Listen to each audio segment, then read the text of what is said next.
మన ముకుందా జ్యువెలర్స్ యొక్క gratitude sale అన్ని జ్యువెలరీస్ పై VA flat 50% discount, no making charges. ఈ ఆఫర్ ముకుందా అన్ని బ్రాంచెస్ లో వర్తిస్తుంది.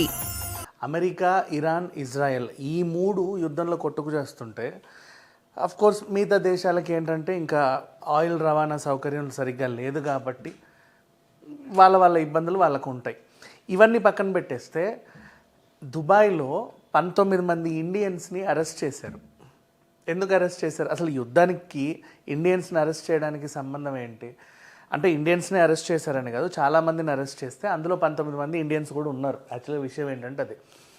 మరి యుద్ధానికి వీళ్ళకి ఏంటి సంబంధం అంటే, మీకు తాగి రోడ్డు మీదకి వచ్చారనుకోండి, మిమ్మల్ని ఏమంటారంటే యూఆర్ రోడ్ టెర్రరిస్టులు మీరు, సింపుల్గా చెప్పాలి అంటే. ఎందుకంటే ఒకడు రోడ్డు మీద పడ్డందుకే వేమూరి కావేరీ ట్రావెల్స్ దగ్ధమైంది.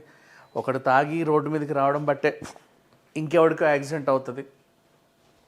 డిఫరెంట్ సిచ్యువేషన్స్ని ఎదుర్కొంటాం కాబట్టి, అంటే అవతల మనిషి ప్రాణాలను పోగొట్టేలాగా నువ్వు ప్రవర్తిస్తున్నావు, జస్ట్ మందు తాగి రోడ్డు మీదకి వస్తున్నావు అంటే యు ఆర్ రోడ్ టెర్రరిస్ట్. మరి ఇప్పుడు వీళ్ళందరూ ఎవరు అంటే సోషల్ టెర్రరిస్ట్, సోషల్ మీడియా టెర్రరిస్టులు అంటారు వీళ్ళని. చాలా సింపుల్గా చెప్పాలి అంటే జనాలని భయాందోళనకి గురి చేసే వ్యక్తులు వీళ్ళంతా కూడా.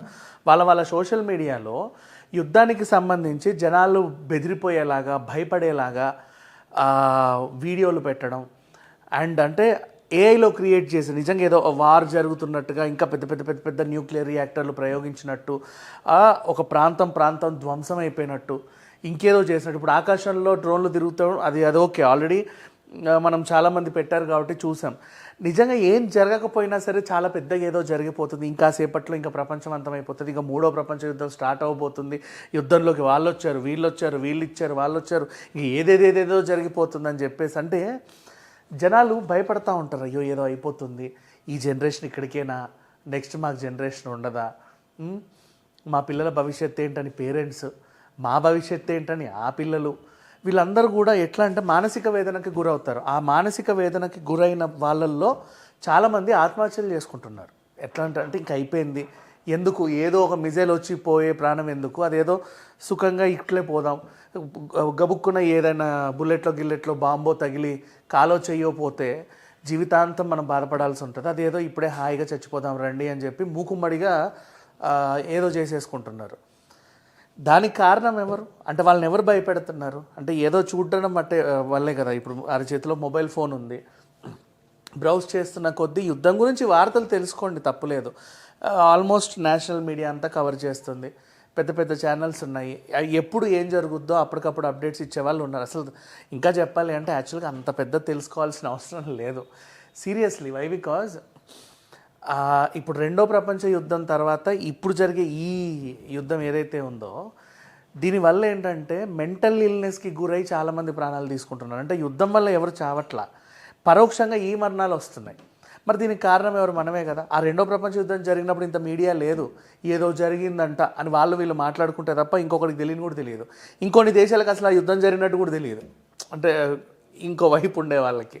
సరే, ఏదేమైనా అట్లాంటి సిచ్యువేషన్స్ వచ్చినప్పుడు ఒక దేశం ఇంకో దేశం కొట్టుకుంటున్నాయి అంటే బాంబులు వర్షం కురిపించుకుంటున్నారు. ఇప్పుడు మనకి ఎందుకు, రష్యా ఉన్న ఉక్రెయిన్ యుద్ధం ఎప్పుడో స్టార్ట్ అయింది, ఇంకా కొనసాగుతూనే ఉంది. అయినప్పటికీ మనకు అంత అంటే స్టార్టింగ్ ఏదో కొంచెం తెలుసుకున్నాం, పర్వాలేదు అనిపించింది. ఇప్పుడు ఏంటంటే మీడియా ఇంకా ప్రభావితం అయ్యేసరికి, అరచేతుల్లో ఫోన్లు చాలా పెరిగిపోయేసరికి, ఇంకా చెప్పాలంటే రష్యా ఉక్రెయిన్ యుద్ధం స్టార్ట్ అయినప్పుడు కూడా ఇంత మీడియా లేదు, యాక్చువల్గా ఇంత లేదు. అంటే జనాలకు కూడా ఇంత స్కిల్స్ లేవు అన్నీ తెలుసుకునేలాగా, అసలే లేదు ఇంకా చెప్పాలి అంటే.